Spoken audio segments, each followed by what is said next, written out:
महाराष्ट्र में सियासत उफान पर है। लाउड स्पीकर और अजान से शुरू हुआ विवाद अब हनुमान चालीसा और देशद्रोह तक जा पहुंचा है। विवाद की आग में घी डालने का काम किया है निर्दलीय सांसद नवनीत राणा और उनके विधायक पति रवि राणा की गिरफ्तारी ने। आरोपी भी देशद्रोह का, गुनाह जो उसने किया ही नहीं।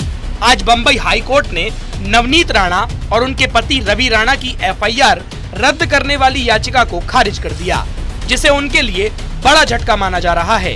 दरअसल सांसद नवनीत राणा ने कहा था कि वो मातोश्री यानी उद्धव ठाकरे के घर के बाहर हनुमान चालीसा का पाठ करेंगी।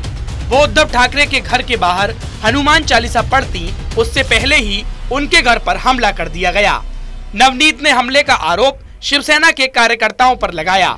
मुंबई पुलिस ने बिना देरी किए शनिवार को नवनीत राणा और उनके पति को हिरासत में ले लिया, जिसके बाद राणा दंपत्ति को कोर्ट में 14 दिन की न्यायिक हिरासत की जेल में भेज दिया गया, वो भी उस गुनाह में जो उन्होंने किया ही नहीं। वहीं जिन शिवसैनिकों ने नवनीत राणा के घर पर हमला किया, उन 16 कार्यकर्ताओं को बेल पर छोड़ दिया गया। नवनीत राणा और उनके पति रवि राणा पर देशद्रोह का केस दर्ज करने पर भाजपा प्रवक्ता गौरव भाटिया ने उद्धव सरकार पर तीखा हमला बोला है। उन्होंने कहा है, अगर महाराष्ट्र में कोई हनुमान चालीसा का पाठ करता है तो वहां की सरकार उसके खिलाफ देशद्रोह का मुकदमा दर्ज कर देती है। क्या महाराष्ट्र में हनुमान चालीसा पढ़ना अपराध है?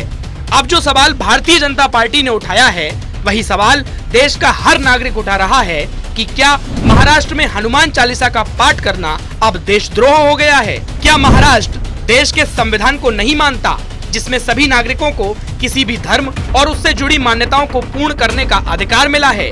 क्या महाराष्ट्र की सत्ता लोकतंत्र की बजाय तानाशाही से चल रही है? जिस तरह से लाउड स्पीकर या फिर हनुमान चालीसा विवाद में उद्धव ठाकरे का रवैया तानाशाही से भरा रहा है, ऐसे में उनके पिता बाला साहब ठाकरे की हिंदुत्व वाली छवि को बहुत नुकसान पहुंचा है।